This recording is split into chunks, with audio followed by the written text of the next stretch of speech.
танхимын ба захим сургалтын төгсгөл нь сургалтын хөтөлбөрийн үр дүнтэй хэрэгжүүлэх гэсэн хэлбэл бичээ.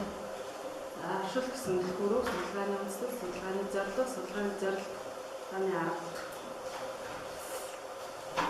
Андинсэн нийгмийн хөгжлийн шаардлагаар бидний ундаж буй асуудлыг шийдвэрлэхийн тулд багшийн сурагчид үйл ажиллагаа бэлэн мэдээллийг дамжуулах даран дуурай идэвхтэй хэлбэрээс шилжин судлах бүтээл хэлбэрт шилжин буй сургалтын хөтөлбөр агуулга арга зүй судалгал шинэ байр суурьнаас хангахыг шаардж байна. Боловсролын яамнаас сургалтын хөтөлбөр агуулгыг сургууль багш нар бие дааж боловсруулах, баяжуулах замаар өөрийн гэсэн стандарттай болох шаардлагыг 50 сурагчдад хүргэх хэлбэр арга зүйн хувьд багш өөрөө гадна чиглүүлэгч нь байсаар өнөө бүрсээр хэвүү сургалтын хөтөлбөрийн хэрэгжилтэнд цаг хавттай холбоотойгоор энэ цаг үед захим сургалтыг ашиглан сурагчдад хэрэгцээтэй мэдлэг ойлголтыг хүргэж байгаа гэлээ. Энэ захим ба танхимын сургалт нь цаг хугацаа, сурах орчин нөхцөлийн тулд ялгаатайч бид энэхүү аргыг хэрхэн үр дүнтэйгээр хослуулж хичээл сургалтандаа ашиглаж уялдаа холбоотой ажиллаж болохыг бид харж байгаа. Энэхүү хэлтгэлээр танхимын ба захим сургалтыг хослуулан сургалтын хэлбэрийг хэрэгжүүлэх сэдвээр хэлбэлжээ. За судалгааны үндэслэл нь Монголын боловсролын зорилго нь хүний хөгжил, амьдралын чанарыг баяжуулах, хэрэгцээ сонирхлыг нээлттэй дасгалгүй чөлөөт хэлбэрээр тэгш хангаж чадах, хүмүүнлэг агшлан тогтолцоог бүрдүүлэн Монголын уламжлалт заншилтай дэлхийн иргэн болон хөгжих чанар үр ашигтай үйлчлэгээний үзүүлэлт замаар Монгол Улсын доктортой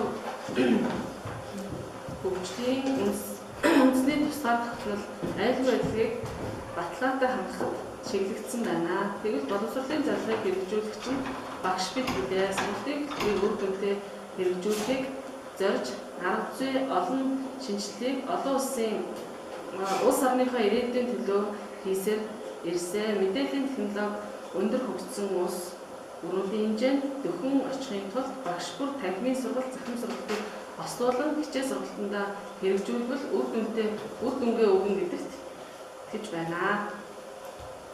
Судалгааны зорилго нь сургууль хүмүүжүүлэх ажлын цагаан талбай эхний ойлголт бол үндсэндээ сурагч хүүхэд гэсэн ухагтун юм аа. Ийм суралцагчдад үр дүнтэй мэдлэг агуулгыг эзэмшүүлэхийн тулд сургалтын хөтөлбөрийн захим ба танхимын сургалтыг хослуулан үр дүнтэй эзэмшүүлэх арга зам гарцыг тодорхойлоход оршино.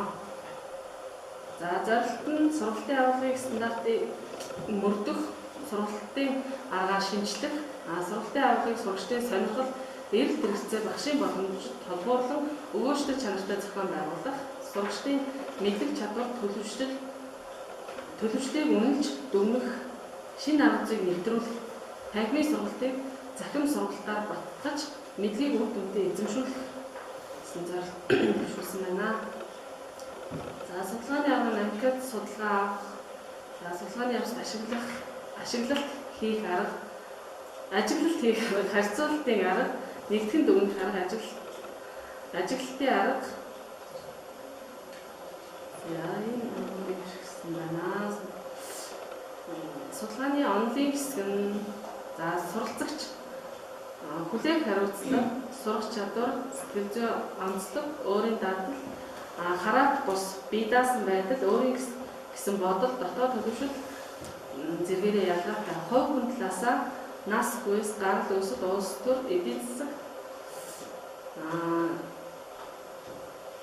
статус, эзлэх байр суурьаар өөр бие хүн. За суралцгой сургалт гэсэн үйл ажиллагааны нэгдэл зохицол.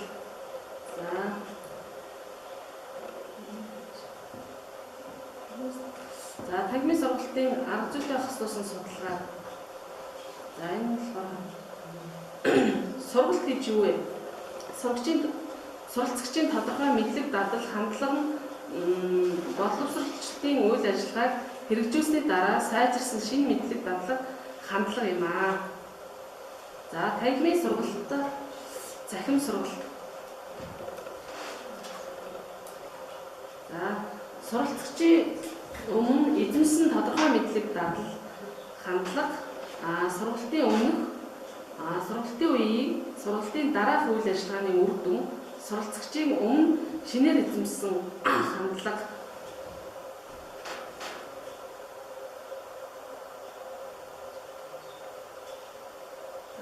Суралцсан үйл хэсэгт нөлөөлөх хүчин зүйлс нь сургалтын хөтөлбөрийг сэдэлжилт сонирхол хэрэгцээ, урамшуулах үүрэг, хүлээлгэл, сургалт зохион байгуулах үр дүн.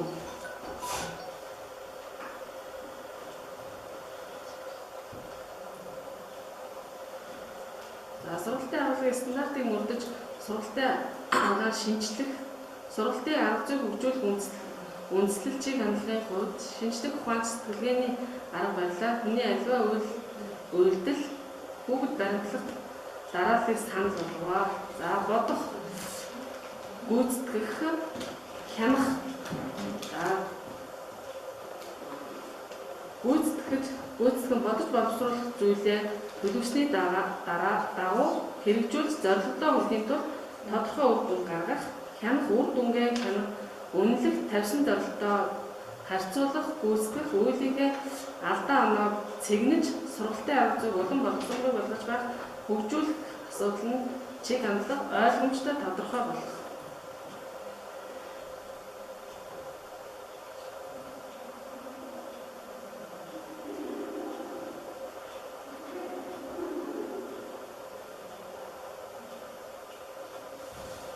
Сургалтын үнэлэх дүнг, мэдлэг чадвар төлөвчлийг үнэлж дүнг шинэ арга зүйг нэвтрүүлэх. Энэ болохоор судалгааны нэг. Би үргэлж өөрөөсөө эхлээд хүмүүжүүлэх үү, эсвэл сурах уу гэсэн асуултанд боловсрол олохгүйгээр зөв хүмүүжүүлэх, зөв зүйтэйгээр сургах юм бол багш хүний хэрэг юу вэ? Багш бид сургалтын хөтөлбөрөөр дамжуулан хүүхдэд мэдлэг олох чадварыг эзэмшүүлдэгч ард нь дадал хэлбэрээр хүмүүжил гэдэл зүйлийг олгосноор үүний үр дүн суралцагчид маань үүнийг хүндэтгэл, хайр инрэл, үнэн чанар, бичээ сэтгэл, ариун цагаан санаа бусдыг гих хайранд сургасаар байдаг. Тэгэхээр суралцагчдын зөв чиглүүлэхэд багш бид сэтгэл судлалын ухааныг сурган хүмүүжүүлэх арга зүйг судалдаг шигээ ижил төвшөнд судлаач байхыг шаардж байна. 8А ингээс усан судалгаа. Хөтөлбөрийн хэрэгжтэй танхимын болон захим сургалтыг туслуулсан ажиллавал багш бид хэр сайн сэтгэл судлаач вэ? Үүнд бэлтгэгдсэн сэтгэл зүй бие даан суралцах чадвар, амьд тус харилцааны суралцах дадлаг цаг хугацаа хангалтгүй байна. Сурагчдын яц шалгалт болон удирдлагын эцсийн шалгалтын үнэлгээнд анализ хийгээрэй. Мөн захин болон танхимын сургалтыг туслуулах тавтай хичээлээ төлөвлөхөд туршаад үзэх. Монгол онлайн сургалтаар суралцаад жил хүрээгүй